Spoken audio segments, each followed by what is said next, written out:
the topic that we are going to study today, and that is basics of grammar, the orientation of grammar. Students, ये जो topic है हमारा, the orientation of grammar, it is of high importance in that context, because if we want to know grammar, if we want to apply the rules of grammar, if we want to go through the all basics that are necessary for applying the rules, that topic is for you. जो grammar है, याद रखिएगा, ये अपने कुछ basic assets रखती है, कुछ बेसिक पॉइंट्स रखती है, जिनको जब तक ग्रेस्प ना किया जाए आप कभी भी एडवांस लेवल की ग्रामर तक नहीं जा सकते।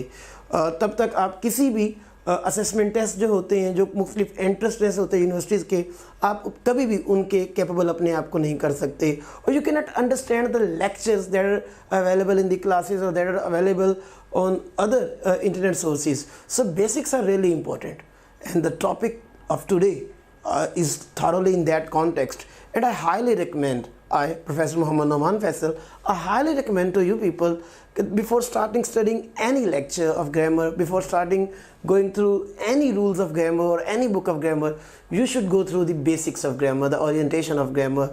तो आज का ये टॉपिक जो है आपको पूरी जो ग्रामर है उसकी बेसिक्स देगा और आपको इस काबिल करेगा कि आप जो ग्रामर के कॉम्प्लेक्स और एडवांस रूल्स हैं उनको समझ सकें।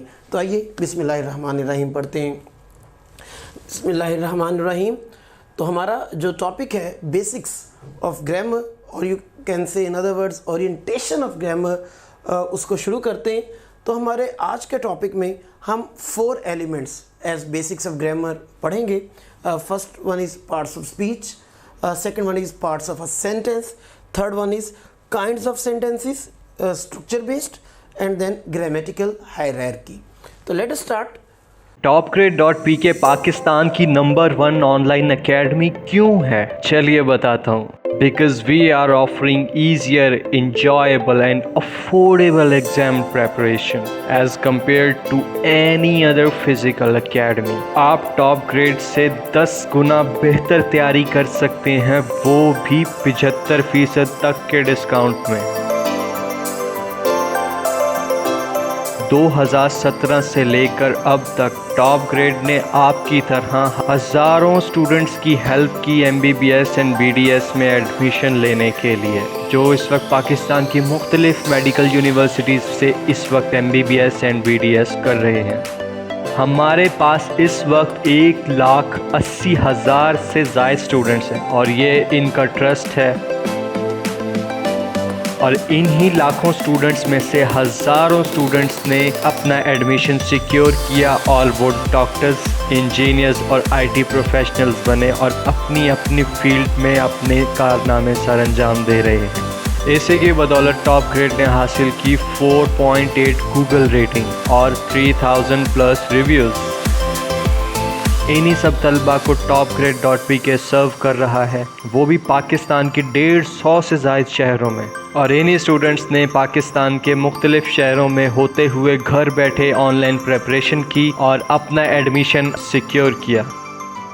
और हम इस बात के लिए बहुत ज़्यादा खुश हैं कि आप हमारे अगले टॉपर बने, बिल्कुल रामिज़ सलमान, गादिया वहीद और महरोज़ इस्माइल की तरह। So will you be the next? If yes, then sign up now to join new session today. आप भी MBBS में अपना दाखिला यकीनी बना सकते हैं अगर FSC में आपके मार्क्स अच्छे हैं और एंट्री टेस्ट की तैयारी के लिए आपने हमारे वीडियो लेक्चर से कॉन्सेप्ट्स बनाए और प्लेएबल स्लाइड्स की मदद से रिवीजन की, और हमारे क्वेश्चन बैंक से 30,000 से ज़ायद MCQs की प्रैक्टिस की और अपनी गलतियों से सीखा, तो MBBS में आपका दाखिला यकीनी है।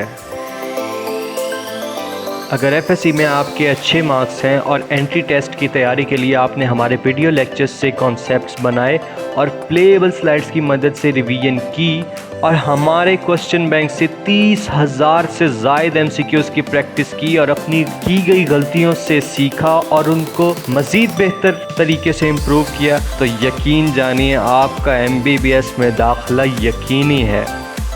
We are offering MDCAT earlier prep for repeater students and MDCAT parallel prep for first year and second year students. और आप टॉप ग्रेड से Aga Khan university and national university of medical sciences के एंट्री टेस्ट की online तैयारी कर सकते हैं, वो भी घर बैठे। तो किस बात का इंतज़ार है? Sign up now to join new session today. Visit www.topgrade.pk. Parts of speech. So parts of speech are basically the building blocks. You can say the building blocks of English language. Means the whole English language is built on these 8 blocks. Means जितनी भी English की language है, अगर उसके आप सारे words को किसी 8 कैटेगरीज में डिवाइड करना चाहें तो आप कर सकते हैं, और उन 8 कैटेगरीज का नाम है जी पार्ट्स ऑफ स्पीच। ये वो 8 कैटेगरीज कौन सी हैं? Those are verbs, nouns, pronouns, adjectives, interjections, conjunctions, adverbs, prepositions. तो लेट अस स्टार्ट। तो फर्स्ट ऑफ ऑल ये पार्ट्स ऑफ स्पीच होते क्या हैं? How are they formulated? क्या हम ऐसा करते हैं कि एक वर्ड देखा और उसको कह दीजिए ये पार्ट ऑफ स्पीच है, लो जी ये वाटर है तो ये जी एक चीज़ का नाम है, that could be a noun. ये जनाब जो वर्ड है फास्ट है तो ये चूँकि नाउन्स की क्वालिटी देता है तो हम कह दें जी ये एडजेक्टिव है। No, it's not the case. हमें सिर्फ वर्ड और उसकी अपेरेंट स्ट्रक्चर नहीं देखनी कि एल वाई लगा हुआ है तो दैट वुड बी एडवर्ब, ऐसा नहीं है। हमें क्या देखना है कि वो अपना फंक्शन क्या परफॉर्म कर रहा है, and that function will tell कि to which part of speech that particular word belongs. You can see here words divided into different categories, different classes according to the function they perform are called parts of speech. तो जो words हैं हम उनको तब part of speech की किसी category में डालते हैं जब हम उनके फंक्शन की स्टडी करते हैं। तो word divided into different categories according to the function. मतलब हमने, मैं अगर एक लाइट बिट मूड में बात करूं तो हमने सूरतें नहीं देखनी, लफ्ज़ों की सीरतें देखनी है। We are not to look at the structure कि इसके एंड पर एल वाई आ गया है तो ये एल वाई की एक सफिक्स रखता है तो इसके को हम एडवर्ब कह लेते हैं। It is not the case. It might भी वो एल वाई की सफिक्स रखता हो लेकिन फंक्शन वो एडजेक्टिव का कर रहा हो। जैसे we can say weekly test, a miserly man, तो man is miserly, a cowardly man, तो that is L Y but is functioning as an adjective. तो वर्ड को उसके फंक्शन से इन द गिवन सेंटेंस पहचानना है। और एक मज़े की चीज़ है, जब तक आप एक वर्ड के फंक्शन को नहीं पहचान रहे कि आदर it is a noun, it is a pronoun, it is a verb, it is an adverb, it is an adjective, it's preposition, how can you apply the rule? Students mostly जो rules पढ़ते हैं grammar के वो category wise पढ़ते हैं, ये noun के rules हैं, ये वर्ब के रूल्स हैं, ये एडवर्ब के, ये adjective. But what if you don't know the category, even the category of the words described in the sentence? So it is highly recommended, it is highly important to learn thoroughly the different parts of speech, means the functions of the words. तो देखते हैं जी words के फंक्शन। As you can see there example में ही drinks water, तो यहाँ आपको सिंपल कहेंगे जी वाटर एक नाउन है, एक एंटिटी का नाम है जो वो ड्रिंक कर रहा है। ही वाटर्स द प्लांट्स, तो कैन वी से वाटर यहाँ जो है वो एक नाउन ही है। वाटर तो यहाँ उसका एक्शन है, वो पौधों को पानी देता है। They water the plant, I water the plant, तो here water is an action. तो यहाँ मैं वाटर का नाउन कहूँगा तो यहाँ मैं वाटर को वर्ब कहूँगा। कैथरीन हैड अ बाईसाइकिल, तो you can say bicycle is basically a noun, that was in possession of Catherine. और Catherine bicycle to Chip's residence, तो can I say word bicycle is here being used as the noun, the name of an entity? No, that's not the case. यहाँ Catherine का वो action है, Catherine bicycled to Chip's residence, means वो cycle चलाकर जाया करती थी। तो है बाईसाइकिल्ड इज बेसिकली वर्ब। तो let us move towards next sentence. Ali is better than I, तो I can say oh better, good, better, best, that is adjective. But let's not look at the structure of the words, that is good and second degree better and that would be adjective. No, look at the function first and then tell. Look at him, Ali is better, and who is better? Ali is better. It means it is qualifying a noun, and the word that is qualifying a noun, that would be adjective. Yes, so here better is basically adjective. Okay, let us come towards next sentence. Ali is better. Ali played better than I. No, Ali is not better. You can see Ali played better than I. तो who is better, Ali or played better? When I say Ali played better than I, it's not Ali who is better, it is the action that is better. Ali played better than I played, or you can say than I. So it means to say कि the word that is being qualified is a verb, played. जो qualify हो रहा है word वो अली नहीं है, better Ali नहीं है, played better है. इसका मतलब हमने देखना है कि ये एक noun qualify नहीं हो रहा और verb qualify हो रहा है, और जो word verb को qualify करेगा that would be adverb.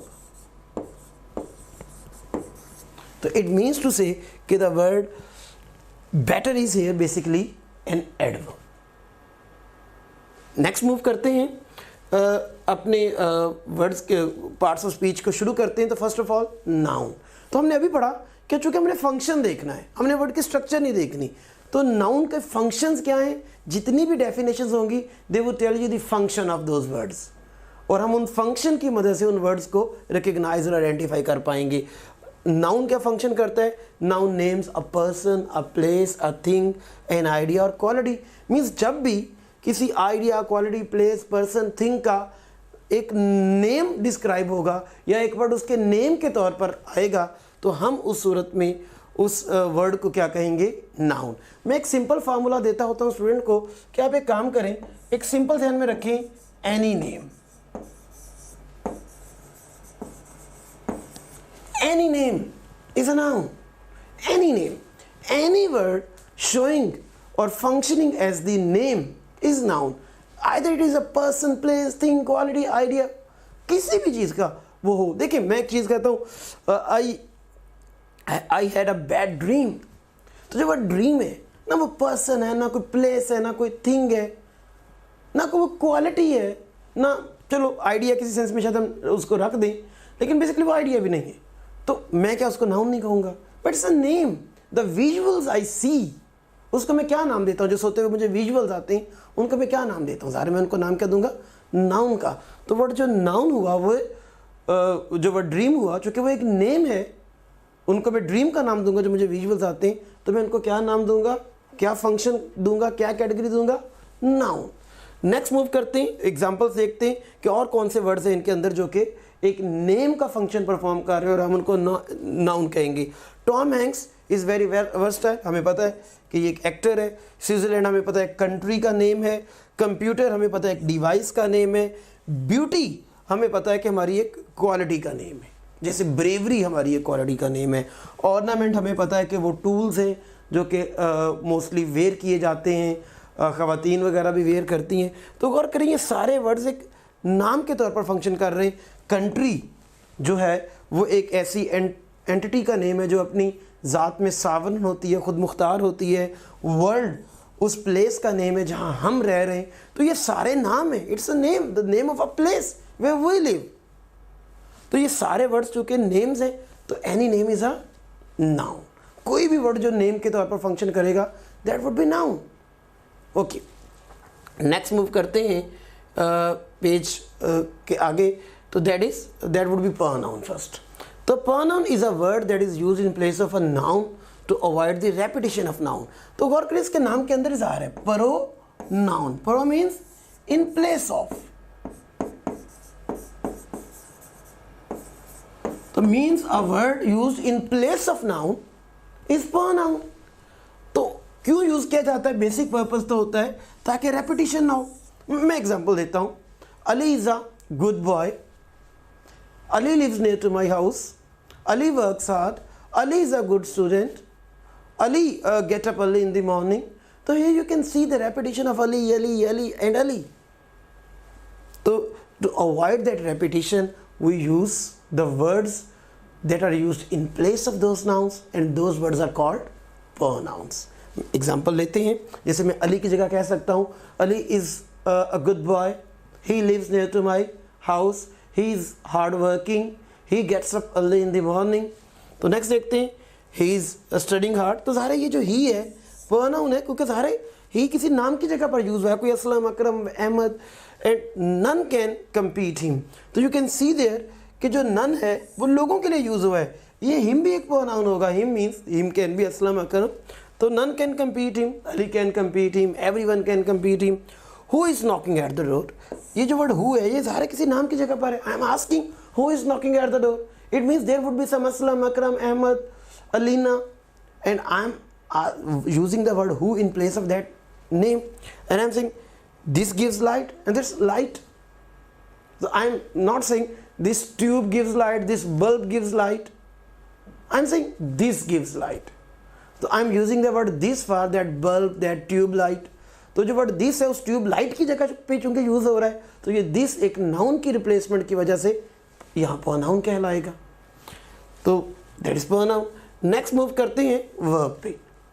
Verb को अक्सर लोग कहते हैं कि verbs are the words that describe activity, but that is incomplete definition. The words that describe activity और state of being of a noun और प्रोनाउन. जो एक्टिविटी शो करें या किसी नाउन प्रोनाउन की जो स्टेट ऑफ बीइंग है उसको शो करें, उसकी स्टेट को शो कर दें, तो हम उनको भी वर्ब कहते हैं. Let's take examples. तो हमारे वो वर्ब जो एक एक्टिविटी शो करते हैं वो कैसे हैं? I teach English, I am teaching English. तो टीच जो हुआ वो हमारा एक एक्शन वर्ब हुआ because that is showing an action activity. He has eaten food, तो automatically it is very familiar here कि फूड पर एक्शन हो रहा है. It's my activity, it's activity of he कि he has eaten, it means he has done an action. Next let us move towards the monster is अगली. तो is the verb be. Be is the first form is am, then second form was were, then the participle past participle form been, then present participle being. So it's a verb.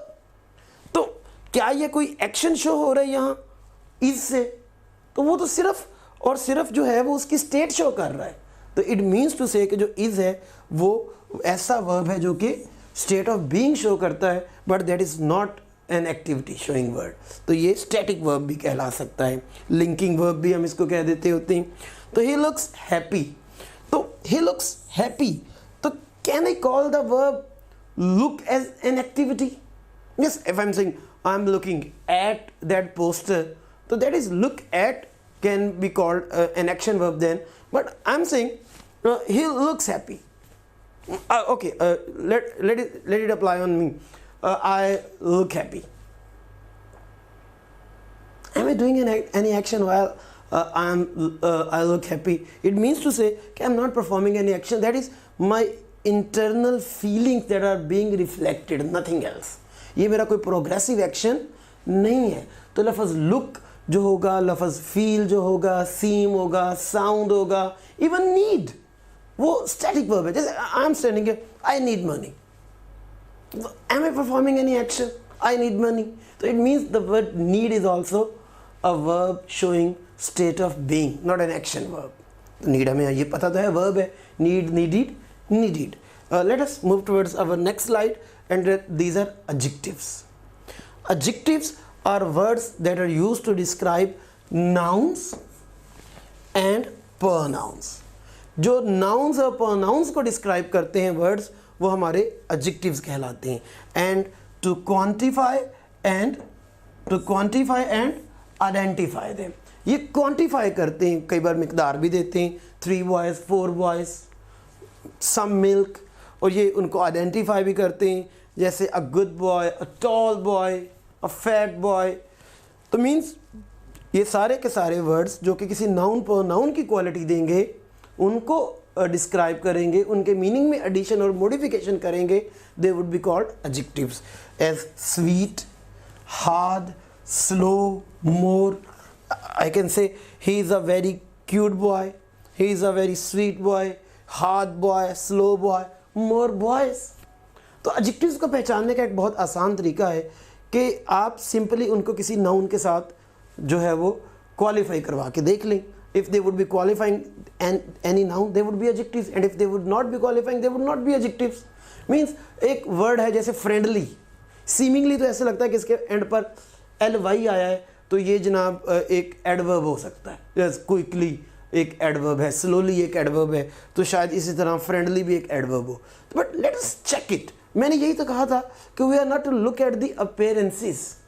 वो एक जो मैंने light वे में बात की थी, हमें सूरतें नहीं देखनी, हमें सीरतें देखनी हैं लफ्ज़ों की, वर्ड्स की. तो देखिएगा जब मैं कहता हूँ friendly boy, a friendly man, तो it means it is qualifying the words man and boy and they are nouns. तो ये तो नाउन को क्वालिफाई कर रहा है, and all the words qualifying nouns would be adjectives. तो फ्रेंडली एडजेक्टिव हुआ।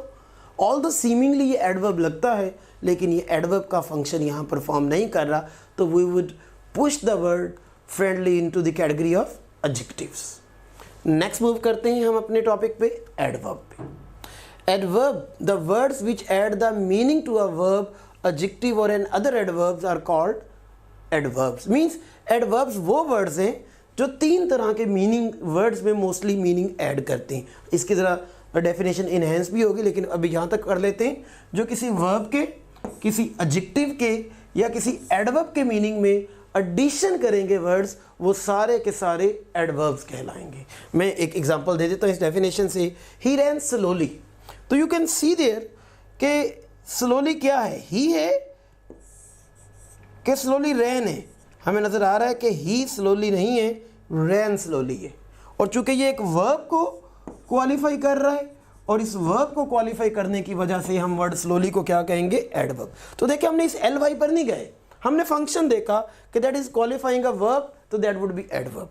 नेक्स्ट देखते हैं, ही रैन वेरी स्लोली। अभी हमने देखा कि स्लोली एडवर्ब है क्योंकि वो रैन को क्वालिफाई कर रहा है। तो फिर वेरी क्या है, तो वेरी को फंक्शन देखते हैं।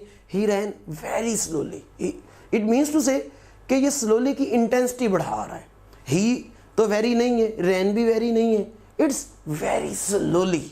इट मीन्स टू से कि सिर्फ स्लोली नहीं, वेरी स्लोली। तो वेरी इज एडिंग मीनिंग, और you can say qualifying, adding meaning और qualifying to an adverb. Slowly is an adverb. तो चूंकि ये एक एडवर्ब के मीनिंग में इजाफा कर रहा है, तो वो वर्ड जो एडवर्ब के मीनिंग में इजाफा करेंगे वो भी सारे के सारे क्या कहलाएंगे, एडवर्ब्स। तो जो किसी वर्ब के मीनिंग में इजाफा करता हमें नजर आया वो भी एडवर्ब, और जो किसी एडवर्ब के मीनिंग में इजाफा करता नजर आया वो भी adverb. And let us move towards the next one, and that is he is very intelligent. तो कौन है जी इंटेलिजेंट, कौन है इंटेलिजेंट? है ही, और ही क्या है जी, pronoun. It means to say कि जो इंटेलिजेंट है वो एडजेक्टिव है, वो एडवर्ब नहीं है। जो इंटेलिजेंट है स्टूडेंट्स क्या है, वो एक एडजेक्टिव है। मैं एडजेक्टिव को एडीजे उसकी शॉर्ट फॉर्म की सूरत में लिख रहा हूं, तो वो एक एडजेक्टिव है। लेकिन वेरी क्या है जी, वेरी इज एन एडवर्ब। क्यों, सिर्फ इंटेलिजेंट नहीं हम कह रहे he is intelligent, he is very intelligent. इसका मतलब जो वेरी है वो इंटेलिजेंट के मीनिंग में इजाफा कर रहा है, और इंटेलिजेंट एक एडजेक्टिव है, और जो वर्ड एक एडजेक्टिव के मीनिंग में इजाफा करेगा वो भी एडवर्ब ही कहलाएगा। तो वर्ड्स क्वालिफाइंग वर्ब्स, एडवर्ब्स और adjectives would be called, what would be they call? They all would be called adverbs. अच्छा, इसकी एक डेफिनेशन इनहेंस्ड भी बहुत यूज़ की जाती है कि adverbs are words that add meaning to every grammatical unit except noun and pronoun. मतलब वो वर्ड्स जो नाउन प्रोनाउन के अलावा किसी भी और पार्ट ऑफ स्पीच को क्वालिफाई करने की सलाहियत रखते हैं, वो सारे वर्ड्स जो किसी भी दूसरे पार्ट ऑफ स्पीच को क्वालिफाई करने की सलाहियत रखते हैं एक्सेप्ट नाउन और प्रोनाउन, वो एडवर्ब्स हैं। देखो नाउन प्रोनाउन को तो हमने अभी पढ़ा, एडजेक्टिव्स क्वालिफाई करते हैं, और जो एडजेक्टिव के और जो नाउन प्रोनाउन के अलावा बाकी सारे वर्ड्स को क्वालिफाई कर सकते हैं। मैंने अभी वर्ड बोला एक हिंदी का यूज़ कर दिया, शक्ति, मतलब सलाहियत रखते हैं। मतलब adverbs are the words that can qualify every part of speech, every other grammatical unit except noun और प्रोनाउन। मतलब ये तो इन्फिनिटिव्स को भी क्वालिफाई कर देंगे। Yes, they can qualify infinitives, they can qualify the phrases, they can qualify the whole sentences. Okay, let me give an example. Only he came to the party. तो देखो only he came to the party में only पूरी phrase clause qualify कर रहा है, और he only came to the party, he only came to the party. तो यहां क्या हुआ है कि जो ओनली है वो केम को क्वालिफाई करता है, he only came to the party, और he came to the party only. तो यहां ओनली किसको क्वालिफाई कर रहा है, टू द पार्टी को। तो एक गौर करें, प्रेपोजिशनल फ्रेज क्वालिफाई हो रही है।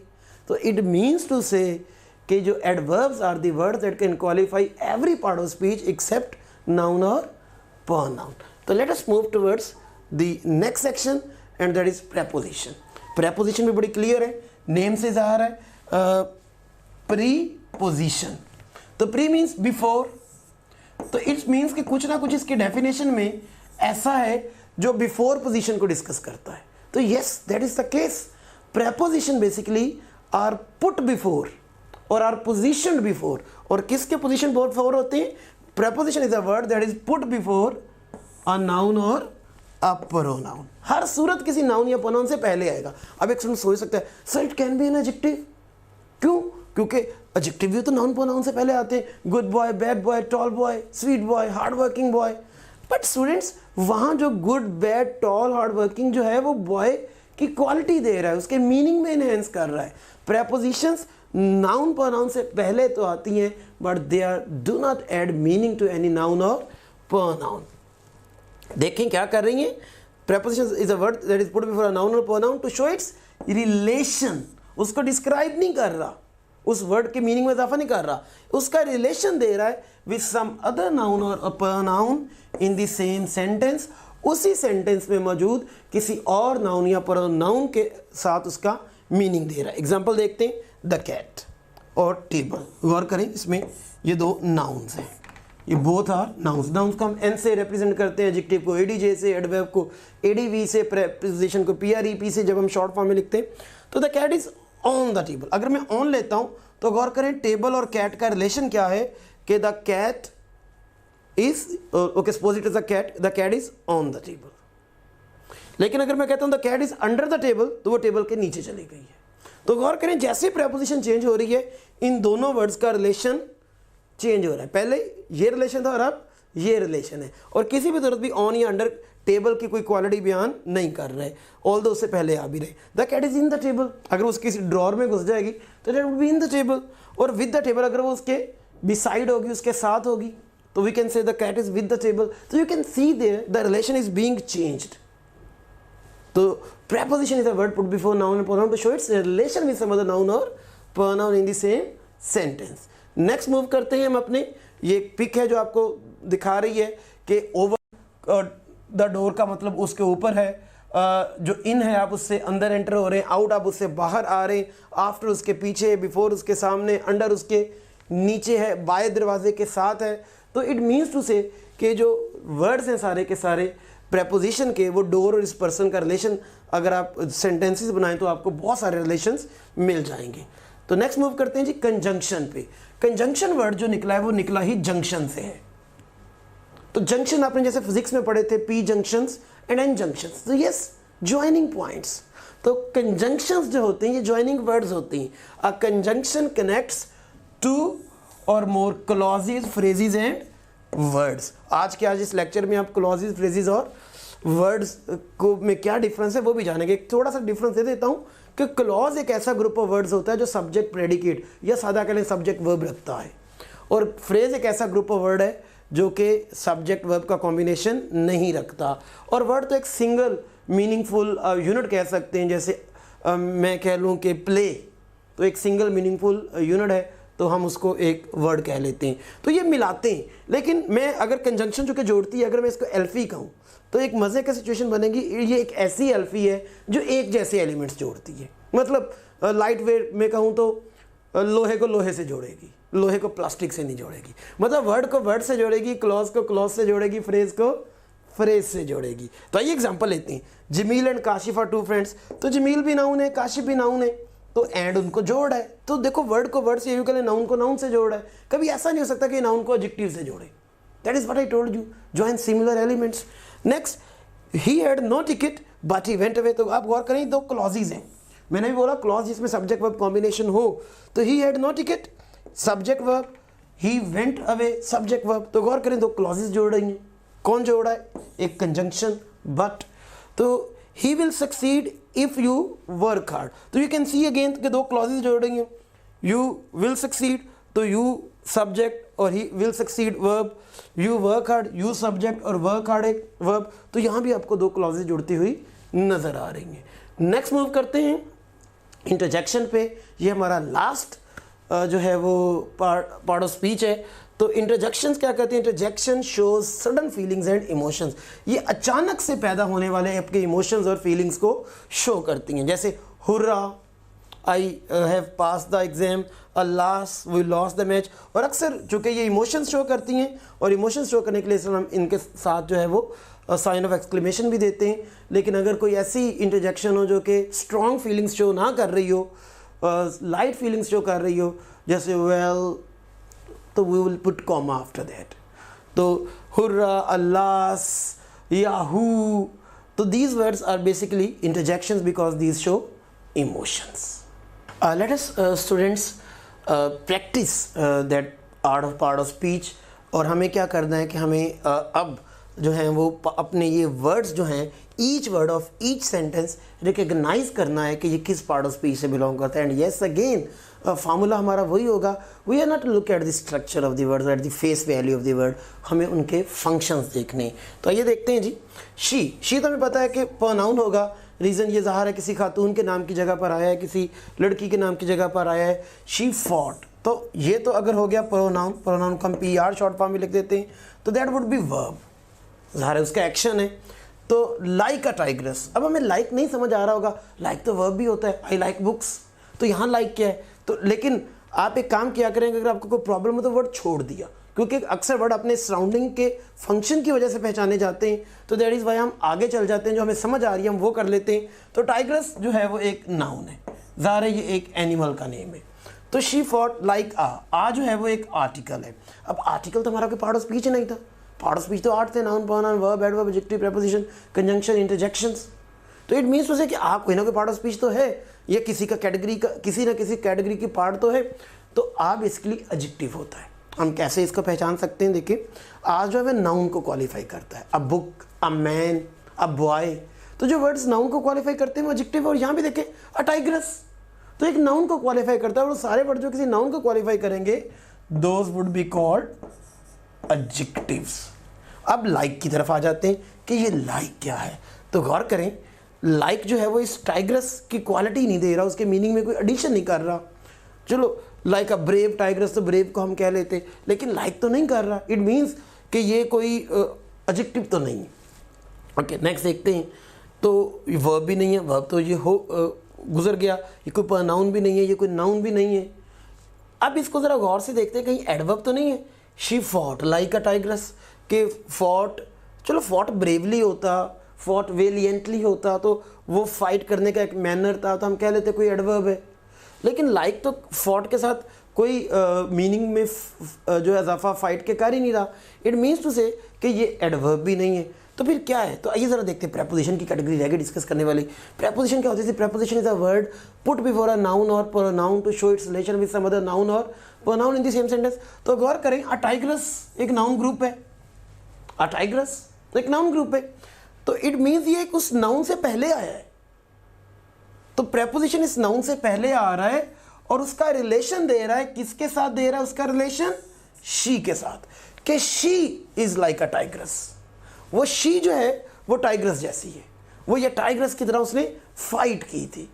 तो इट मीन्स टू से कि जो वर्ड लाइक है, it is being used before the noun and pronoun to show its relation with some other noun और प्रोनाउन द सेम सेंटेंस। तो गौर कीजिए कि लाइक जो है वो अपनी फेस वैल्यू पर अक्सर उसको वर्ब लगता है, लेकिन here it is functioning as preposition.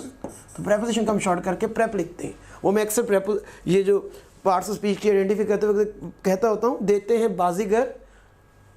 हैं ये बाजीगर धोखा खुला, कि शक्ल और है और फंक्शन और है। नेक्स्ट देखते हैं हुर्रा। ये तो वाज़ेह तौर पर कंजंक्शन है, क्योंकि हमें नज़र आ रहा है कि ये हमें सडन इमोशंस और फीलिंग्स को शो कर रहे हैं।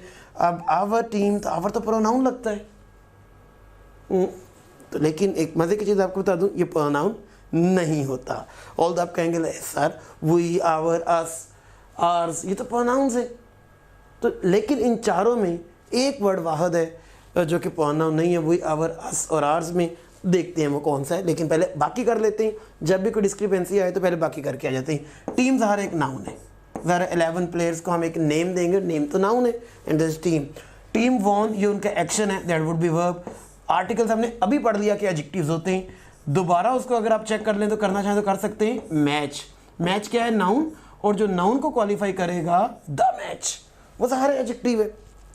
तो फिर आर क्या है, गौर करें, आर टीम, हमारी टीम, टीम नाउन है और जो नाउन के साथ हो, नाउन उसको क्वालिफाई भी करे, देखो उसकी उसको आइडेंटिटी दे दी है, कौन सी team, our team, your team, their team, इसका मतलब ये तो नाउन को क्वालिफाई कर, और जो नाउन को क्वालिफाई करेगा वो एडजेक्टिव है। Yes, that would be surprising for some of the students, कईयों को आइडिया पहले से होगा भी कि जो आर है वो बेसिकली एडजेक्टिव का फंक्शन परफॉर्म करता है, इसलिए वही आर, अस अर्थ में जो आर है वो एडजेक्टिव है, पोजेसिव एडजेक्टिव। इस तरह आई, माई, मी, माइन में जो माई है वो पोजेसिव एडजेक्टिव है, my team, my book, my brother. So you can see that it is qualifying nouns and the word that is qualifying noun that would B adjective.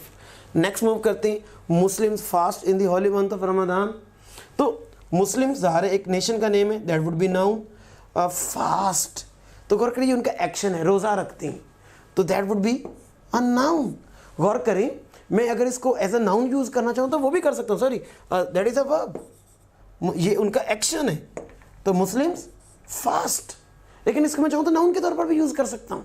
How can I do that, मतलब मैं यूँ रख सकता हूँ कि we should observe fast, observe verb है तो we should observe fast, तो फास्ट तो वर्ब नहीं है, ऑब्जर्व वर्ब है, तो फास्ट नाउन है, रोज़ा, और रोज़ा रखना वो वर्ब है, तो यहाँ फास्ट रोज़ा रखने का मीनिंग दे रहा है, सो दैट इज़ वर्ब। इन अपनी फेस वैल्यू में ही प्रेपोजिशन है, और गौर करते हैं वो क्यों प्रेपोजिशन कहलाएगा, हमने कहा था हमने फंक्शन के बगैर नहीं जाना, क्योंकि वो गौर करें इस नाउन के साथ रिलेशन दे रहा है, in the holy month of Ramzan. तो इन द हॉली मंथ को वो जो मंथ है असल में ये एक नाउन ग्रुप है, जिस नाउन ग्रुप में ये सारे दो पहले तो एडजेक्टिव्स हैं, दा भी एडजेक्टिव है, होली मंथ क्योंकि उस मंथ की क्वालिटी क्या है, होली मंथ, तो रमज़ान एक मंथ एक नाउन है। तो गौर करें इस नाउन ग्रुप को जो है रिलेट कर रहा है मुस्लिम्स के साथ कि Muslims fast in the holy month of Ramzan. Next देखिएगा, ऑफ भी एक प्रेपोजिशन है और रमज़ान जो है वो गौर कीजिएगा एक नाउन है, हर एक मंथ का नेम है। नेक्स्ट मूव करते हैं, and that is who played the drawn game. It means to say कि हु तो एक प्रोनाउन हुआ, reason Pakistan and India played a drawn game, तो पाकिस्तान इंडिया नाउन से जिनकी जगह पे यूज़ हो रहा हो, प्लेड एक वर्ब है, द ड्रॉन गेम तो ये एडजेक्टिव है क्योंकि एक नाउन ग्रुप को क्वालिफाई कर रहा है जो कि ये है, और इस नाउन ग्रुप में ये फिर एडजेक्टिव है क्योंकि गेम की खूबी है और ये गेम एक नाउन है। हर एक मैच का नेम, एक जो मुकर्ररा वक्त में जो खेल खेला जाए उसको हम नेम देते हैं game. He was talking very loud when I came in, तो ही तो प्रोनाउन है, सारा किसी नेम की जगह पे, वॉज एक वर्ब है, टॉकिंग भी एक वर्ब है, सारे हैं तो वर्ब, इसको हम हेल्पिंग वर्ब कह देते हैं, ऑक्सिलरी कह देते हैं, इसको मेन वर्ब कह देते हैं, तो लेकिन both are verbs basically.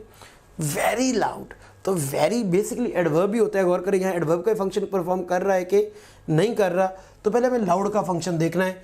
He was talking loud, he loud नहीं है, टॉकिंग लाउड है, चूँकि ये वर्ब क्वालिफाई हो रहा है टॉकिंग लाउड, तो ये एडवर्ब है, और हम कह रहे हैं वेरी लाउड, तो इट मीन्स जो वर्ब एडवर्ब को क्वालिफाई करते हैं वो भी एडवर्ब है। तो व्हेन क्या है जी, व्हेन एक कंजंक्शन है। कैसे पता लगेगा कंजंक्शन है, क्योंकि दो क्लॉजेज ज्वाइन कर रही है, he was talking very loud, I came in, वो भी क्लॉज है, आई केम इन सब्जेक्ट वर्ब, ये भी एक क्लॉज है, तो ये कंजंक्शन है, and that is pronoun means I की जगह पर नुमान, केम इन, आई केम इन, तो केम एक वर्ब है और इन का फंक्शन बड़ा मज़े का होने वाला है जी। तो preposition इज अ वर्ड, अगर इन preposition है तो preposition की डेफिनेशन है, preposition is a word put before a noun और pronoun to show its relation with some other noun और pronoun in the same sentence. पर यहाँ तो केम इन में जो इन है वो किसी नाउन pronoun से पहले नहीं आया, और उसका रिलेशन किसी दूसरे नाउन pronoun से सहारा, उसने तो क्या देना अभी, तो इसका मतलब इन का यहाँ फंक्शन थोड़ा सा डिफरेंट हो सकता है। तो ये स्टूडेंट यहाँ जो इन है वो बेसिकली एडवर्ब है, क्यों, क्योंकि वो एक वर्ब को क्वालिफाई कर रहा है। केम इन, जैसे हम कह सकते हैं ना, ही केम आउट, ही केम डाउन, ही केम अप, तो you can C up down जैसे एडवर्ब्स हैं केम को क्वालिफाई करते हुए, तो इन भी तो यहाँ एडवर्ब का फंक्शन परफॉर्म करेगा। तो लुक एट दैट थिंग कि फेस वैल्यू कैसे जो है वो चेंज हो गई। तो I always like smiling faces, you can see there, ये तो आप वाज़े तौर पर नाउन कहेंगे, ऑलवेज को एडवर्ब कहा जाएगा एंड द रीज़न क्योंकि वो लाइक एक वर्ब को क्वालिफाई करा। यहाँ लाइक वर्ब है जी, आई लाइक मैं पसंद करता हूँ, ऑलवेज लाइक हमेशा पसंद करता हूँ, और नेक्स्ट स्माइलिंग लगता तो वर्ब है लेकिन वर्ब तो ये आ गया है, it means it is something different. तो आइए ज़रा गौर करते हैं, फेसिस तो होता है नाउन, ज़ाहिर जो हमारे अल्लाह ताला ने कंधों के ऊपर ये लगाया हुआ है दैट इज़ आवर फेस, तो ये नाउन हुआ। तो स्माइलिंग फेसिस, तो ये तो फेस को एडिशन कर रहा है, इसका मतलब स्माइलिंग क्या है जी, एडजेक्टिव है। तो गौर करें, देखने में तो लगता था स्माइलिंग के साथ आईएनजी लगा होगा तो ये एक वर्ब होगा, लेकिन ये वर्ब नहीं है, ये वर्ब से बना हुआ एक एडजेक्टिव है, और जो वर्ब से एडजेक्टिव्स बनते हैं हम उनको प्रेजेंट पार्टिसिपल बोलते हैं। तो यहाँ जो ये एक एडजेक्टिवल रोल प्ले कर रहा है स्माइलिंग फेसिस। हाँ, अगर ये होता आई एम स्माइलिंग तो स्माइलिंग वर्ब होता, लेकिन स्माइलिंग फेसिस में ये स्माइलिंग जो है वो एडजेक्टिव होगा। तो that was all from that part of speech के पार्ट ऑफ स्पीच होते क्या हैं। और गौर करें, जब तक आपको पता ही नहीं होगा कि जो इन है वो एक एडवर्ब है, कैसे आप एडवर्ब का और प्रेपोजिशन के रूल्स में से कोई एक रूल निकाल के यहाँ लगा पाएंगे। तो मीन्स पार्ट्स ऑफ स्पीच का नॉलेज आपके लिए बहुत इंपॉर्टेंट है, आपके ग्रामर के रूल्स अप्लाई करने को। तो इन सारे को आपने प्रॉपर्ली समझना है, और अब हमारी जो टॉप ग्रेड की वेबसाइट है उस पर जाकर प्रेपोजिशन की आइडेंटिफिकेशन वाले जो MCQs हैं आप उनको भी प्रैक्टिस कर सकते हैं। और आप इस FRN के अंदर भी आपकी जो प्रैक्टिस मौजूद है, तो आप इसको भी जाकर वहाँ बैठकर सॉल्व कीजिएगा। Students, let's now go with parts of a sentence.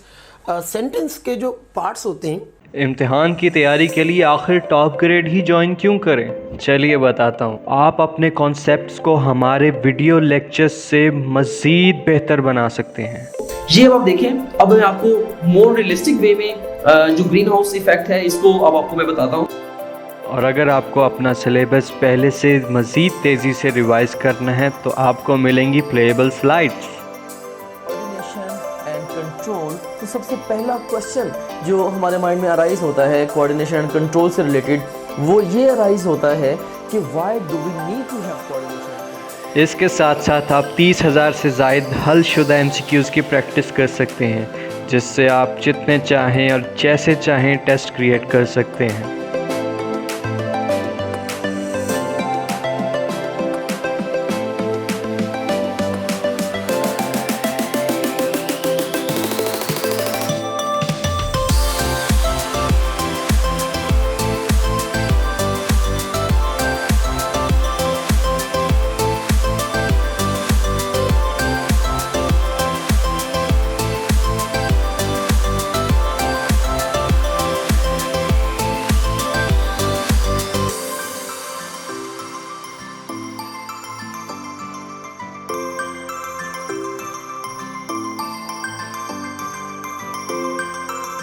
और आपको मिलेंगे पिछले 10 साल के पास्ट पेपर, वो भी हलशुदा, जिससे आप ये भी जान सकते हैं कि पिछले 10 सालों में कौन सा सवाल कितनी बार इम्तिहान में आया।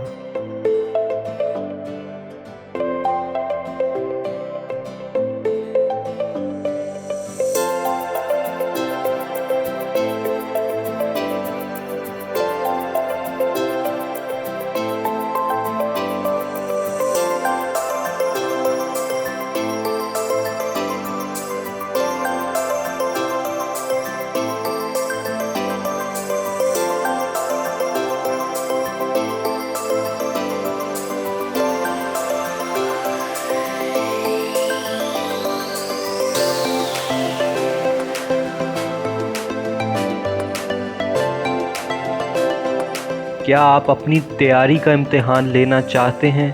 तो हम दे रहे हैं आपको full length papers just like real exam.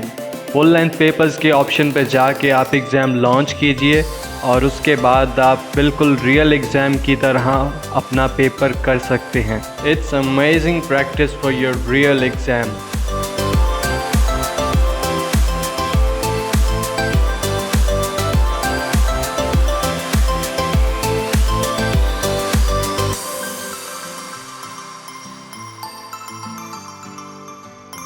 आपकी तैयारी कैसी जा रही है? आप प्रोग्रेस रिपोर्ट में अपनी प्रोग्रेस को सब्जेक्ट वाइज और सब्जेक्ट्स के टॉपिक वाइज चेक कर सकते हैं कि आपके कौन से सब्जेक्ट में किस टॉपिक में कितनी मिस्टेक्स हैं। उन मिस्टेक्स को जहन में रखते हुए आप उनको दोबारा मज़ीद बेहतर कर सकते हैं। इसके साथ साथ आपको मिलेगी लाइव टीचर सपोर्ट। आपको अपने टॉपिक में कोई भी मुश्किल पेश आती है, आपको दिया जाएगा व्हाट्सएप ग्रुप जिसमें आप अपने टीचर्स से अपने शकूक व शुबहात को क्लियर कर सकते हैं, जिससे आपकी पढ़ाई मज़ीद बेहतर होगी। And guess what, Top Grade app से पढ़ते हुए आप हासिल कर सकते हैं 100% तक की स्कॉलरशिप।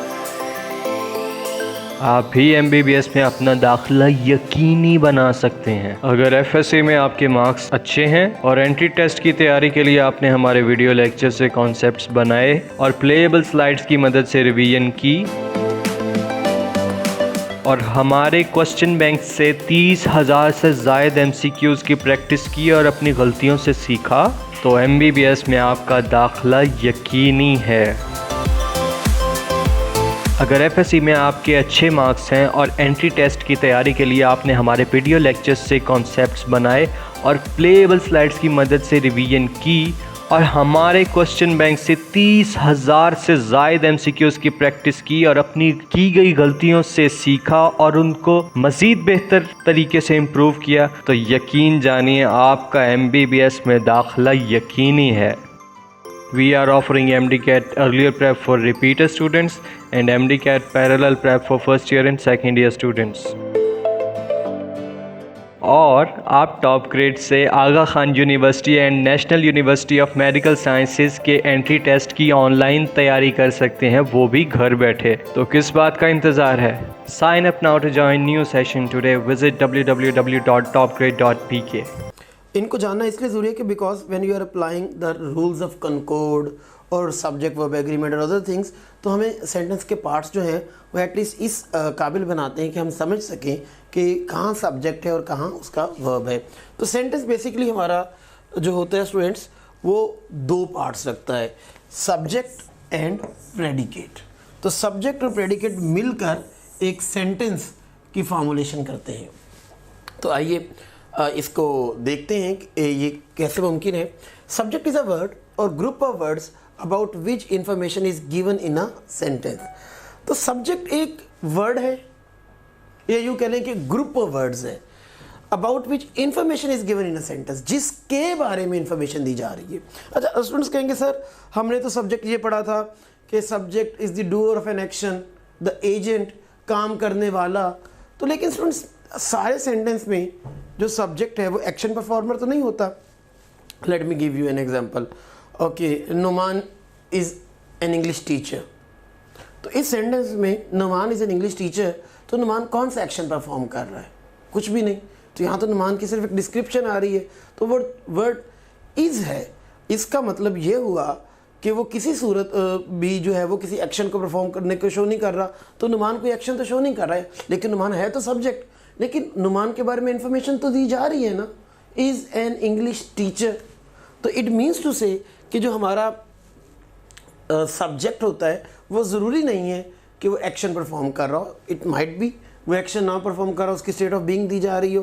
तो इसलिए हम एक ऐसी डेफिनेशन के साथ उतरते हैं जो हर जगह एप्लीकेबल हो जाए, और वो है कि about which information is being given, जिसके बारे में इंफॉर्मेशन में सेंटेंस दी जा रही इंफॉर्मेशन दी जा रही होती है सेंटेंस में। प्रेडिकेट क्या है जी? Predicate is that part of the sentence that gives information about subject. ये सेंटेंस का वो पार्ट है about which that gives information, in fact जो इंफॉर्मेशन देता है, जिसके बारे में दी जाती है, about which information is given वो सब्जेक्ट है, और दैट गिव्स इंफॉर्मेशन वो प्रेडिकेट है। आइए एक एग्जांपल लेते हैं। He goes to school. तो गौर करें कि हमें नज़र आ रहा है कि ही सब्जेक्ट है और गोज से वर्ब शुरू हो गया है, और यही सब्जेक्ट और प्रेडिकेट की बाउंड्री है। बड़ा आसान हो जाता है कि जो प्रेडिकेट होता है वो जुमले के वर्ब से शुरू होता है। तो ही गोज टू स्कूल में ही सब्जेक्ट है और गोज टू स्कूल प्रेडिकेट है। वर्ब से लेकर बाकी जो सारा रिमेनिंग पोर्शन है वो सब्जेक्ट के बारे में इंफॉर्मेशन देता है। He goes to school. तो कौन है जी सब्जेक्ट? ही। और गोज टू स्कूल क्या है? उसके बारे में इंफॉर्मेशन दी जा रही होती है। नेक्स्ट मूव करने से पहले एक और चीज़ बताऊं, ज़रूरी नहीं है कि सब्जेक्ट सिर्फ एक वर्ड हो, सब्जेक्ट एक ग्रुप ऑफ वर्ड्स भी हो सकता है।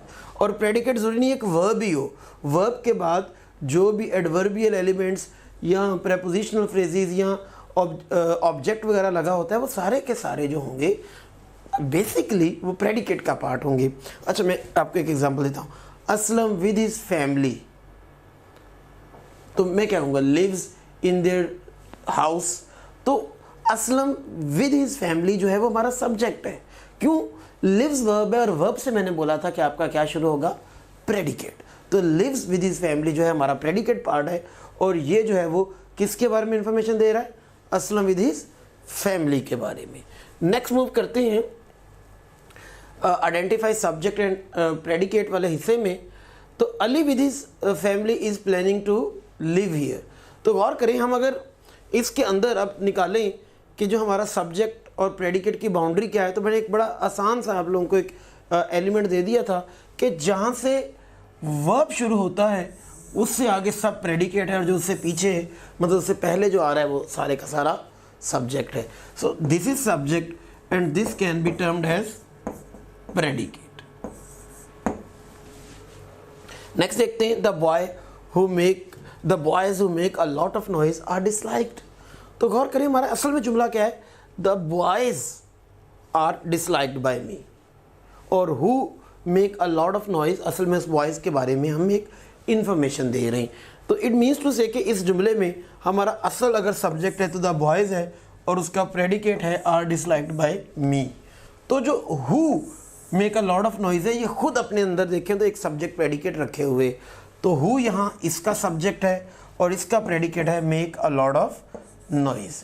तो देखिए हु एक जो है बेसिकली रिलेटिव प्रोनाउन होने के नाते इस वॉइस को रिलेट कर रहा है और प्लूरल चूँकि मीनिंग दे रहा है तो इसलिए ये अपने साथ मेक ले रहा है। और द बॉयज़ के बारे में इंफॉर्मेशन क्या दी जा रही है? आर डिसलाइक्ड बाय मी। लेकिन कौन से boys? Who make a lot of noise. तो स्टूडेंट्स गौर कीजिए कि हमारा जो सब्जेक्ट प्रेडिकेट है कई बार एक से ज़्यादा भी एक जुमले में मौजूद होते हैं। तो ऐसी सूरत में हम जुमलों को देन नेक्स्ट कैटेगरीज जो हम अभी पढ़ेंगे भी में ले जाते हैं, जो कि हमारी सिंपल सेंटेंस के बजाय कंपाउंड और कम्प्लेक्स सेंटेंसेस की तरफ चली जाती हैं। नेक्स्ट देखिएगा, water necessary ingredient is becoming rare. तो एक चीज़ तो क्लियर है कि यहाँ से एक प्रेडिकेट तो शुरू हो रहा है, तो क्या इससे पीछे कोई सब्जेक्ट प्रेडिकेट का रिलेशन है? और नेसेसरी इंग्रेडिएंट कोई वर्ब भी नहीं है। इट मीन्स ये पूरे का पूरा सब्जेक्ट है और जो उसके आगे इज़ बिकमिंग रेयर वो प्रेडिकेट है। एक और चीज़ कि अगर सब्जेक्ट एक से ज़्यादा वर्ड पर कंप्राइज करे तो उसके अंदर एक मेन सब्जेक्ट मौजूद होता है बेसिकली जिसके बारे में असल में इंफॉर्मेशन दी जा रही होती है। जैसे Ali with his family is planning to live here, तो कौन प्लान कर रहा है जी यहाँ रहने का? अली। तो बेसिकली अपनी फैमिली के साथ रहने को प्लान कर रहा है, तो मेन सब्जेक्ट है जिसको हम सिंपल सब्जेक्ट भी कह लेते हैं वो अली है। और यहाँ भी हमारा बॉयज़ मेन या सिंपल सब्जेक्ट है और यहाँ वाटर इज़ बिकमिंग रेयर जो है वो वाटर हो रहा है। तो नेक्स्ट स्टूडेंट्स हम मूव करते हैं जी अब हमारे काइंड्स ऑफ सेंटेंसेस आ गए और वो स्ट्रक्चर बेस्ड हम सेंटेंसेस की स्टडी करेंगे और उनमें हमारे पास 4 kinds of sentences according to structure.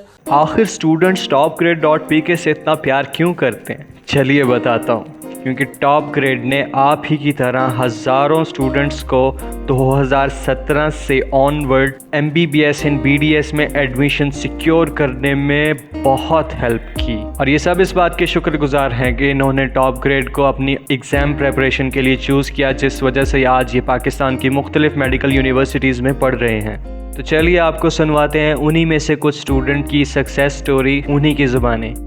सबसे पहले मिलिए मुकद्दस मरियम से, जो कि अल्लामा इकबाल मेडिकल कॉलेज लाहौर से MBBS कर रही हैं और ये अपनी ज़ुबानी बताएंगी कि टॉप ग्रेड ने इनको MBBS में एडमिशन सिक्योर करने में कैसे हेल्प किया। अस्सलाम वालेकुम, मेरा नाम मुकद्दस मरियम है और मेरा इस साल एडमिशन अल्लामा इकबाल मेडिकल कॉलेज लाहौर में हुआ है। मैं आपसे अपना एक्सपीरियंस शेयर करूंगी MD कैट के बारे में, आपसे अपने मार्क्स शेयर करूंगी और आपको वो सारे स्टेप्स बताऊंगी जो मैंने उठाए और आज मेरा यहाँ पे एडमिशन हुआ है। तो मैंने साइट्स देखी और मुझे टॉप ग्रेड जो मैं आपको बता चुकी हूँ मुझे वो बड़ी अच्छी लगी। अब मैंने जो है कोई अब जब मैंने ये एक अकाउंट होता है, ये फ्री नहीं है, मतलब इसे खरीदना पड़ता है। वो एक पर्सनल अकाउंट होता है और आप उस पर ये सब करते हैं। उसमें वीडियो लेक्चर्स होते हैं, उसमें क्वेश्चन बैंक होता है, उसमें स्लाइड्स वगैरह होती हैं। सही हो गया। अपग्रेड का जो है ना, मैंने दिसंबर से, यानी कि मेरे सेकंड ईयर अभी चल रही थी और फिर मैंने ना दिसंबर से इस पे काम करना शुरू कर दिया था। असल में इसमें ये होता है कि इसमें वीडियो लेक्चर्स ना रिकॉर्डेड पड़े होते हैं, और वीडियो लेक्चर्स जिस बंदे ने रिकॉर्ड करवाए हुए हैं ना, उसका नाम है डॉक्टर मौजम मंजूर, और वो भी खुद भी अलामा इकबाल का ग्रेजुएट है, MBBS डॉक्टर है वो। तो बड़े अच्छे लेक्चर्स थे वो, यकीन जाने, मतलब कमाल थे वो, बहुत अच्छे कॉन्सेप्ट्स बनाते हैं वो। तो अब हमारी सेकंड ईयर चल रही थी, तो मैंने सेकंड ईयर के साथ साथ ना सेकंड ईयर वाला कवर करना स्टार्ट कर दिया था। मतलब सेकंड ईयर में जो टॉपिक हमें करवा रहे हैं कॉलेज में FSC के लिए, वो मैंने जैसे एंटी टेस्ट के लिए भी प्रिपेयर कर लिए। तो फिर रमज़ान आ गया, ऐसे सेकंड ईयर हमारी गुजर गई और फिर रमज़ान आ गया, क्योंकि हमारे सेकंड ईयर के पेपर डिले हो गए थे। लेकिन मैं आपको एक चीज़ क्लियर करना चाहती हूँ। देखिए, जो होता है ना FSC के बाद वाला टाइम और फिर एंटी टेस्ट होता है, इसमें ना आपका जो डिसीजन होता है वो बड़ा लाइफ मेकिंग होता है आगे से। अब मैं रिस्क लेने वाली बात है ना, मतलब सब किप्स ज्वाइन करते हैं, मैं ऑनलाइन सिस्टम पे बैठी हुई हूँ, लेकिन मैं आपको कुछ बातें बताती हूँ कि कौन सी चीज़ें थी जिससे मुझे लगा कि ये सिस्टम मेरे लिए परफेक्ट है और मुझे इसी को लेके ही चलना है। देखिए, फर्स्टली जो टॉप ग्रेड की जो मुझे बातें पसंद थी ना, एक उसमें रिकॉर्डेड लेक्चर्स थे, मैं रात को 12 बजे भी ऑन करती थी ना, और मैं उनकी स्पीड भी बढ़ा लेती थी, मैं 2x स्पीड भी चला लेती थी उन्हें। तो और उससे अच्छी बात ये थी कि वो व्हाइट बोर्ड और मार्कर पे नहीं पढ़ाते थे, वो स्लाइड्स के थ्रू, प्रोजेक्टर्स के थ्रू पढ़ाते थे। उसमें एनिमेशंस भी उन्होंने डाली होती थी, उनको टेबल्स वगैरह बना के, फ्लो चार्ट्स बना के, वो चीज़ों को ना आपके दिमाग में बिल्कुल फिक्स कर देते थे, और आपको ना ड्यूरिंग लेक्चर रिकॉर्ड करने की जरूरत नहीं होती थी। वो जिन स्लाइड से पढ़ा रहे होते थे वो स्लाइड आपको प्रोवाइड कर दी जाती थी। और जब आपको ऑल इन वन चीज़ मिल रही है, आपको एनिमेशन मिल रही है, आपको बने बनाए नोट्स मिल रहे हैं, आपको सब कुछ मिल रहा है, तो फिर मतलब उधर से आपके कॉन्सेप्ट भी बन रहे हैं। तो मैं उससे बड़ा इंप्रेस हुई थी। और वो जो, जैसे मैं बता चुकी हूँ, वो डॉक्टर हैं, तो वो वाकई अच्छा पढ़ा रहे हैं। अब मिलिए महरोज इस्माइल से, जिनका दाखिला टॉप ग्रेड से तैयारी करके किंग एडवर्ड मेडिकल यूनिवर्सिटी में हुआ। अब ये आपको बताएंगे कि इन्होंने टॉप ग्रेड को चूज़ क्यों किया। Assalamualaikum. I am Mahroz Ismail. I have scored 193 marks in National MDTET 2020. Top Grade has provided me 20,000 plus MCQs and excellent lectures, which had helped me a lot in rectifying my mistakes and guided me in my struggle for success. I would recommend my juniors to join Top Grade for achieving their aims. इसके बाद मिलिए मिसबा जावेद से, इनका दाखिला king Edward medical university में हुआ। चलिए सुनते हैं इनकी ज़बानी इनकी success story. Assalamu alaikum, my name is Misbah Javed. My score in MDCAT is 189. I got admission at King Edward Medical University, Lahore. I joined Top Grade. It is really a great useful app. It has a large question bank and so many useful lectures that help me in building my concepts. It is literally a kind of a book that is in your pocket and you can practice whenever, wherever you want, and I really advise you to join this app. इसके बाद मिलिए अरीबा असगर से, जिन्होंने अपना दाखिला Sahiwal medical college Sahiwal में किया, और ये इस बात की बेहद शुक्रगुजार हैं कि इन्होंने बेहतरीन चॉइस की, वो भी topgrade.pk से। चलिए सुनते हैं इनकी ज़बानी। Assalamu alaikum. I am Ariba. अल्हम्दुलिल्लाह, एज अ फ्रेशर मैंने MDCAT क्लियर किया है। मैंने अपनी प्रिपरेशन टॉप ग्रेड से की। टॉप ग्रेड एक ट्रस्टेबल एप्लीकेशन है। इसके क्वेश्चन बैंक से बहुत हेल्प मिलती है और टाइम मैनेजमेंट भी बेहतर होती है। So I will recommend my juniors कि वो MDCAT की प्रिपरेशन के लिए टॉप ग्रेड ज्वाइन करें। Thank you. आप भी MBBS में अपना दाखिला यकीनी बना सकते हैं अगर FSC में आपके मार्क्स अच्छे हैं और एंट्री टेस्ट की तैयारी के लिए आपने हमारे वीडियो लेक्चर से कॉन्सेप्ट्स बनाए और प्लेएबल स्लाइड्स की मदद से रिवीजन की और हमारे क्वेश्चन बैंक से 30,000 से ज़ायद MCQs की प्रैक्टिस की और अपनी गलतियों से सीखा, तो MBBS में आपका दाखिला यकीनी है। अगर FSC में आपके अच्छे मार्क्स हैं और एंट्री टेस्ट की तैयारी के लिए आपने हमारे वीडियो लेक्चर्स से कॉन्सेप्ट्स बनाए और प्लेएबल स्लाइड्स की मदद से रिवीजन की और हमारे क्वेश्चन बैंक से 30,000 से ज़ायद MCQs की प्रैक्टिस की और अपनी की गई गलतियों से सीखा और उनको मज़ीद बेहतर तरीके से इम्प्रूव किया, तो यकीन जानिए आपका MBBS में दाखिला यकीनी है। We are offering MDCAT earlier prep for repeater students and MDCAT parallel prep for first year and second year students. और आप टॉप ग्रेड से Aga Khan university and national university of medical sciences के एंट्री टेस्ट की online तैयारी कर सकते हैं, वो भी घर बैठे। तो किस बात का इंतज़ार है? Sign up now to join new session today. Visit www.topgrade.pk. Simple sentences, compound sentences, complex sentences and compound complex sentences. तो आइए सबसे पहले हम अपने सिंपल सेंटेंसेस की तरफ आते हैं। सिंपल सेंटेंस किसको बोलेंगे? A sentence is a simple sentence if it has a single subject and predicate, means one independent clause. एक ऐसा सेंटेंस जिसमें एक इंडिपेंडेंट क्लॉज हो, वो क्या कहलाएगा? हमारा सिंपल सेंटेंस। अब इंडिपेंडेंट क्लॉज क्या होती है जी? क्लॉज तो आपको पता होगा पहले कि जिसमें सब्जेक्ट और वर्ब हो वो क्लॉज होगी, और एक ऐसा ग्रुप ऑफ वर्ड जिसमें सब्जेक्ट और वर्ब नहीं होगा वो क्लॉज नहीं, फ्रेज कहलाएगी। तो जिसमें एक इंडिपेंडेंट क्लॉज है, मतलब एक सब्जेक्ट वर्ब है, वो हमारी क्या कहला रही है जी? सिंपल सेंटेंस कहला रहा है। तो गौर कीजिएगा, ही सब्जेक्ट और गोज टू स्कूल हमारा प्रेडिकेट पार्ट है, मतलब एक सब्जेक्ट और एक प्रेडिकेट है, और प्रेडिकेट का स्टार्ट हमेशा वर्ब से होता है, इसलिए हम जब कहते हैं एक सब्जेक्ट और वर्ब तो मीन्स एक सब्जेक्ट और एक प्रेडिकेट।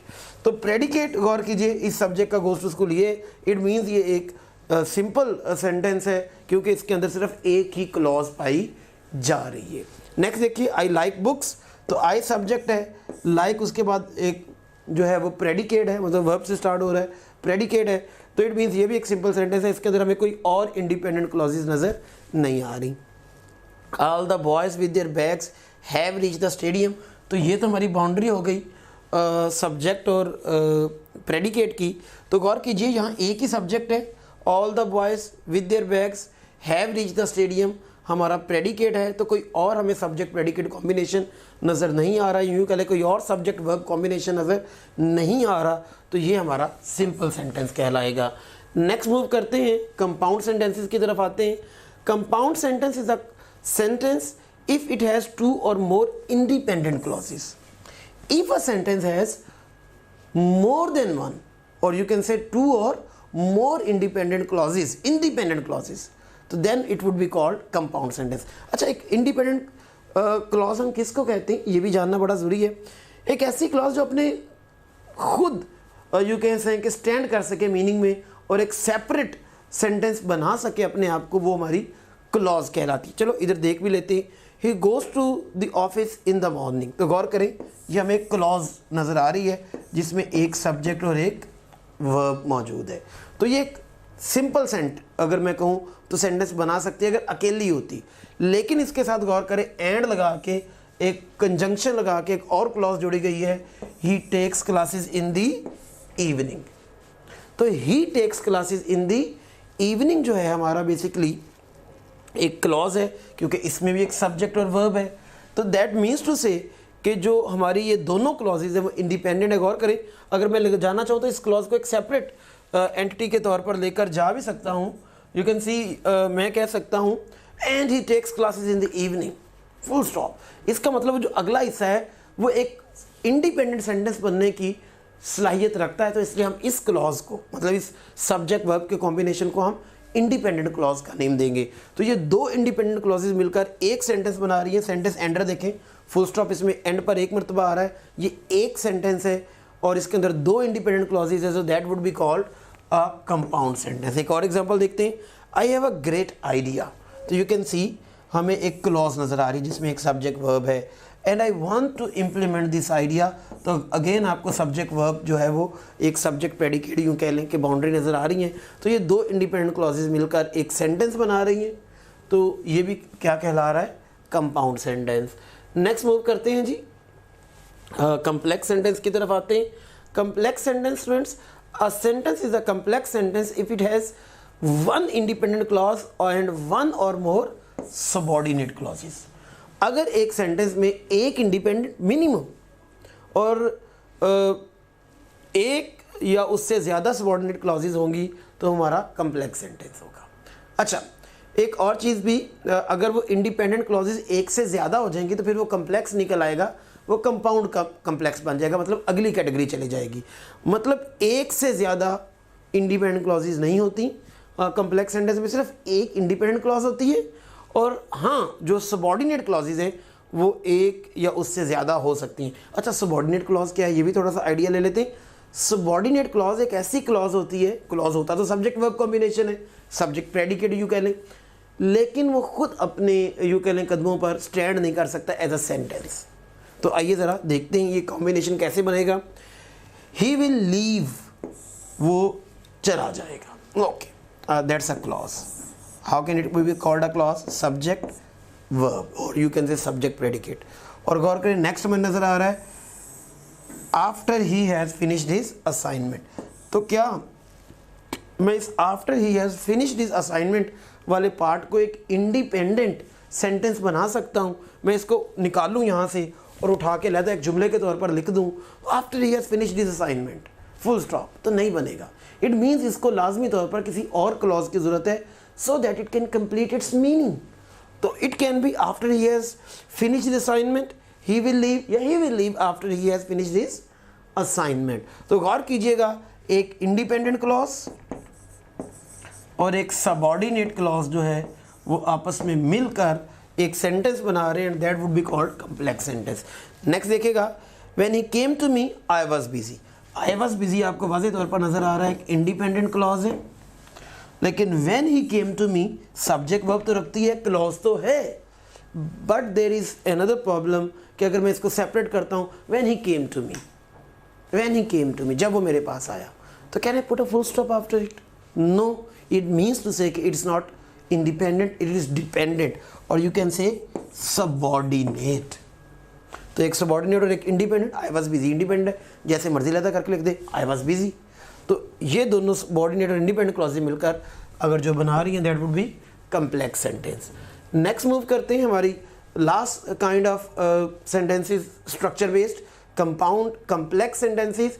इट मीन्स इसको अंदर दोनों तरह की जो है फीचर्स पाए जाएंगे, कंपाउंड के भी कम्प्लेक्स के भी। Let's see a sentence is a compound complex sentence if it has at least 2 independent clauses. अगर उसकी 2 इंडिपेंडेंट क्लॉजेस हों, कंपाउंड कम्प्लेक्स कहाँ कहेंगे? At least 2 independent clauses. और हमने पढ़ा था जब 2 इंडिपेंडेंट क्लॉजेस हो जाएंगी तो जुमला क्या कहलाएगा? कंपाउंड। तो एक फीचर तो पूरा हो गया। एंड 1 और मोर सबऑर्डिनेट क्लॉजेस, और जब इंडिपेंडेंट क्लॉजेस के साथ सबऑर्डिनेट क्लॉज जुड़ती है तो हमने अभी पीछे पढ़ा था वो कम्प्लेक्स बन जाता है। मीन्स 2 इंडिपेंडेंट क्लॉजेस की वजह से ये कंपाउंड भी है और साथ एक सबऑर्डिनेट क्लॉज जुड़ने की वजह से it would also be called a complex sentence. So the sentence would be called compound complex sentence. So he has promised me and he will leave after he has finished his assignment. So you can see there he has promised me एक independent clause है, मैं इसको separate लिख सकता हूँ, he has promised me full stop and he will leave, मैं अगर चाहूँ तो इसको भी लगा करके लिख लूँ and he will leave और वो चला जाएगा जी। So that is also independent, but that clause after he has finished his assignment, तो after he has finished his assignment अगर मैं इसको सेपरेट करके ले लूँ after he has finished his assignment, तो can I put a full stop after that? No. तो it means to say that is a subordinate clause. तो subordinate clause 2 independent clause से ज्वाइन हो रही है तो the sentence would be called compound complex sentence. Next example देखिएगा when he came to अस। तो you can see there that when he came to us is a clause because it has a subject and a verb, but that is subordinate because when he came to us, तो मैं अगर इसको separate करूँ तो can I put a full stop after that? तो कभी भी नहीं लगा पाऊँगा because the meaning is incomplete. तो when he came to us, I was busy, तो ये हमारा उसके साथ independent clause हो गई, I was busy and Ali was sleeping, ये भी एक independent clause है, and Ali was sleeping, full stop. So that means to say कि these are 2 independent clauses and 2 independent clauses are joined with a subordinate clause, so that would be called a compound complex sentence. So let us move towards our next portion, the last portion, grammatical hierarchy. तो hierarchy को आप यूँ रख लें कि grammatical ranking. तो grammatical units जो हैं हमारे वो बेसिकली 5 होते हैं और अगर हम उनकी रैंकिंग करें तो सबसे पहले मॉर्फीम है, देन उसके वर्ड है, देन फ्रेज, देन क्लॉज और देन सेंटेंस।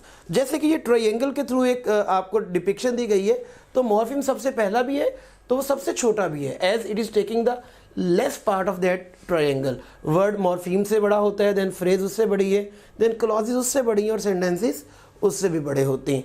तो इनको डिस्कस करना और इनको समझना बहुत ज़रूरी है, बिकॉज हमारी तो सारी ग्रामर है, जितने भी ग्रामेटिकल रूल्स हैं, they all depend on words, phrases, clauses and sentences. ज़ाहिर है हमने जब सेंटेंस करेक्शन सीखनी है, जब हमने रूल्स अप्लाई करने, तो सेंटेंस के अंदर आने वाली क्लॉजेस, फ्रेजेस और वर्ड्स जो हैं उन्हीं पर रूल्स अप्लाई कर रहे होते हैं, तो हमें उनका एक बेसिक फंडामेंटल नॉलेज होना बहुत ज़रूरी है। तो let us move and let us start with morpheme. Morpheme basically एक लिंग्विस्टिक्स की टर्म है। Linguistics means the study of scientific study of language. तो in linguistics morpheme is the smallest grammatical unit in a language. हमारी ज़ुबान का जो सबसे छोटा यूनिट है जो लैंग्वेज में यूज़ होता है, दैट इज़ मॉर्फीम। वर्ड से भी छोटा। आई वुड बी थिंकिंग कि वर्ड सबसे छोटा होता है, आपने देखा है नो, वर्ड से भी छोटे यूनिट्स होते हैं जो कि मॉर्फीम्स कहलाते हैं। जैसे आपने देखा होगा, आप प्ले को प्लेड करते हो तो उसके साथ आप एक ईडी का एडिशन कर देते हो, तो जो आप ईडी लगा रहे हो तो वो बेसिकली गौर करें तो कोई वर्ड तो नहीं है, तो दैट इज़ अ मॉर्फीम। तो मॉर्फीम्स जो है वो वर्ड की स्ट्रक्चर में आप यूँ करें कि अपना पार्ट प्ले कर रही होती हैं। तो every word comprises of one और मोर मॉर्फीम। हर वर्ड एक या ज़्यादा मॉर्फीम पर कंप्राइज करता है। मिनिमम 1 मॉर्फीम तो होती है। तो अगर वो वर्ड एक ही मॉर्फीम पर कंप्राइज कर रहा है तो वो फ्री मॉर्फीम है। क्यों? क्योंकि वो फ्री क्यों है? Because they have their meaning, they have their usage. लेकिन हम उनको मज़ीद डिविजिबल वो नहीं है, हम इनको मज़ीद डिवाइड नहीं कर सकते, कम, लव, इन एट्सेट्रा। तो ये फ्री है, मैं इनको फ्रीली इंडिपेंडेंटली यूज़ कर सकता हूँ एज वर्ड्स इवन। तो कुछ मॉर्फीम जो वर्ड का फंक्शन भी परफॉर्म कर सकती हैं वो फ्री मॉर्फीम्स हैं। और बाउंड मॉर्फीम्स क्या होती हैं?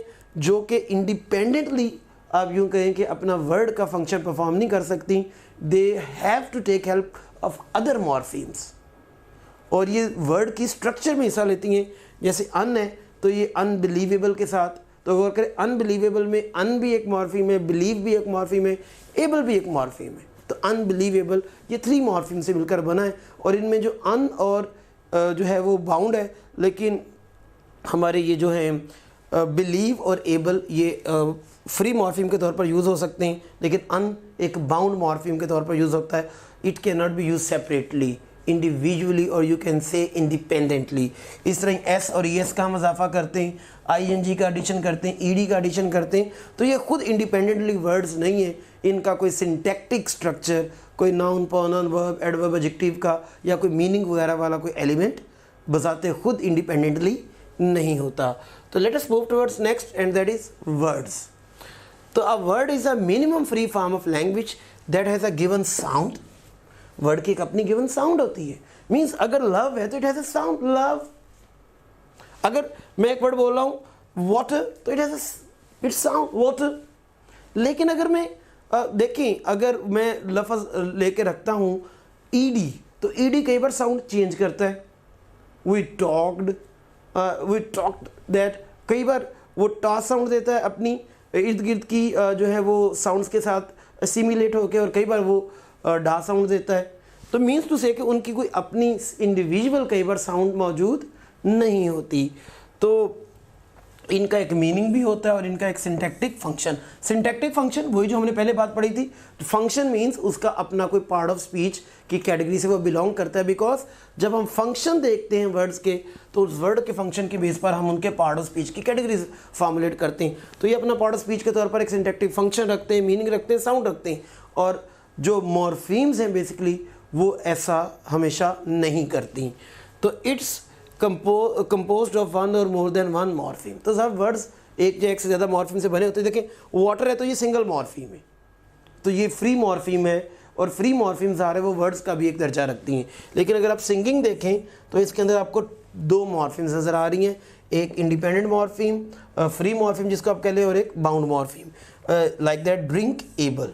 तो ड्रिंक एबल में भी आपको 2 इंडिपेंडेंट जो है वो नज़र आ रही हैं लगी हुई मॉर्फीम्स, और ये इस तरह एक वर्ड बन रहा है। तो ये देखें एक या एक से ज़्यादा मॉर्फीम्स मिलकर एक वर्ड बनाती हैं।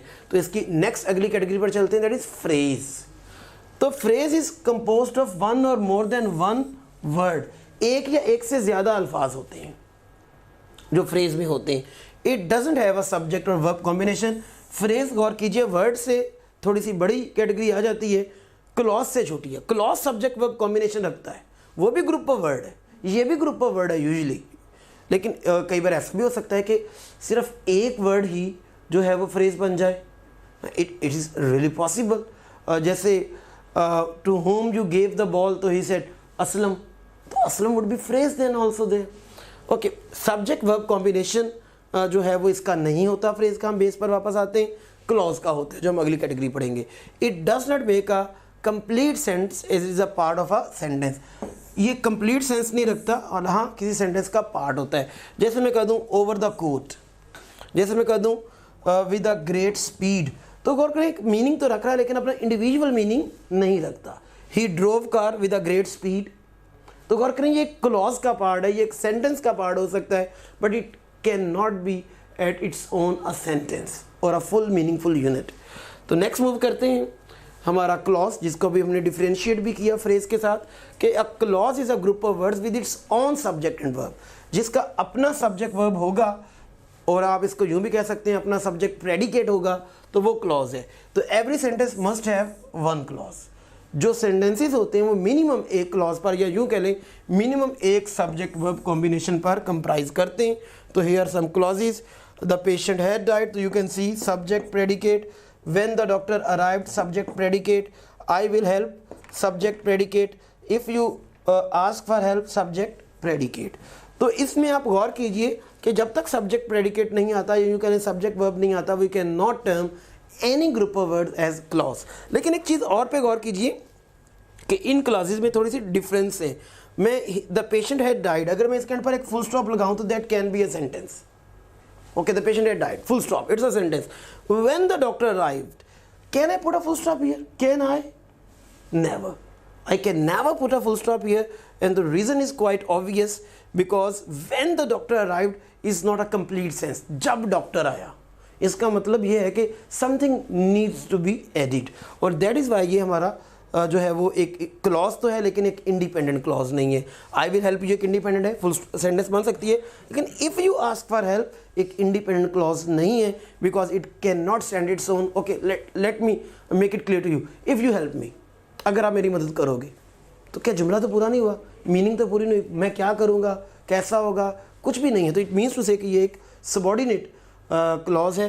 तो हमारी क्लॉज की दो टाइप्स हैं, एक तो है मेन या प्रिंसिपल क्लॉज या इंडिपेंडेंट क्लॉज भी कह लेते हैं, और एक है सबॉर्डिनेट या dependent clause.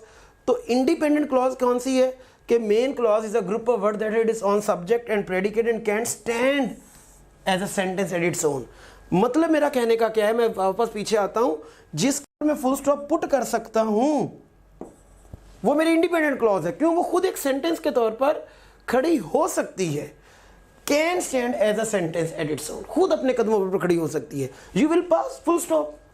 But subordinate clause क्या है कि subordinate clause is a group of words that has its own subject and predicate but can not stand as a sentence at its own. ये सब्जेक्ट वर्ब तो रखती है, subject है, verb है, you work hard, but इसके and पर मैं एक फुल स्टॉप लगाकर इसको एंड कर नहीं सकता। क्यों नहीं सकता? बिकॉज ये एक फुल कंप्लीट मीनिंग नहीं रखती। It still need some other clause to complete its meaning. If you work hard, full stop, अगर आप मेहनत करेंगे नहीं आ सकता। तो that means to say कि if you work hard जो है वो हमारी subordinate कह लें या dependent clauses में से काउंट की जाएगी। नेक्स्ट मूव करते हैं जी जल्दी से सेंटेंस पे। तो सेंटेंस क्या है जी? A group of words that expresses a complete idea or thought is called a sentence. जो अपना कंप्लीट मीनिंग देगा वो सेंटेंस है। तो a sentence always ends with a full stop. तो सेंटेंस एंड पर फुल स्टॉप भी हो सकता है, सेंटेंस के एंड पर जो है हमारे पास एक क्वेश्चन मार्क भी हो सकता है और साइन ऑफ एक्सक्लेमेशन भी। तो देखें, he bought a book, full stop, that's a complete idea. Will it rain, क्या बारिश होगी, question mark. What a lovely scene this is, sign of exclamation. तो these are three sentence ender. Punctuation में 3 sentence ender होते हैं और हम एक सेंटेंस के एंड पर इनमें से कोई भी sentence ender according to its meaning जो है वो दे सकते हैं। तो सेंटेंस जो है, असल में हमने एक और बात पढ़ी थी कि एक सेंटेंस में कम से कम एक क्लॉज का होना ज़रूरी है। तो गौर करें, I bought a sentence, I bought a book, will it rain, what a lovely scene this is. और अगर उसके अंदर क्लॉजेस 2 हैं तो दोनों इंडिपेंडेंट, हमने भी पढ़ा थोड़ी देर पहले कि वो जो है वो कंपाउंड है। और अगर एक इंडिपेंडेंट और एक या एक से ज़्यादा सबॉर्डिनेट था वो कम्प्लेक्स है, और अगर दो इंडिपेंडेंट और एक या एक से ज़्यादा क्लॉजेस पाई जा रही हैं सबॉर्डिनेट तो वो कंपाउंड कम्प्लेक्स है। तो वो सेंटेंस की काइंड्स थी। तो लेकिन मिनिमम एक क्लॉज का पाया जाना, वो भी इंडिपेंडेंट एक क्लॉज का कम से कम पाया जाना सेंटेंस के लिए ज़रूरी है। तो स्टूडेंट्स ये थोड़ी सी प्रैक्टिस कर लेते हैं। हमारे पास ऑल्दो ही इज़ पुअर, गौर करें हमें पहचानना ये क्लॉज किसका टाइप की है। तो although he is poor clause तो है क्योंकि सब्जेक्ट और वर्ब तो रखती है, but you can see here कि दैट इज सबॉर्डिनेट क्लॉज। और उसकी रीज़न क्या है? Because it can not stand at its own, ये सेंटेंस नहीं बन सकती।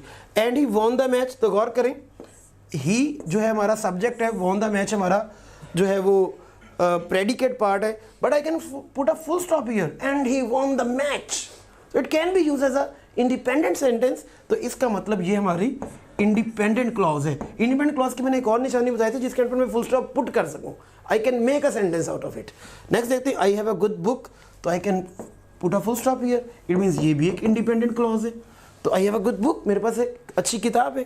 तो after the rain was over, बारिश खत्म होने के बाद, तो गौर करें after the rain was over subject भी है, प्रेडिकेट भी है, लेकिन ये किसी सूरत भी हमारी इंडिपेंडेंट क्लॉज नहीं है। उसकी reason after the rain was over complete meaning नहीं रखती।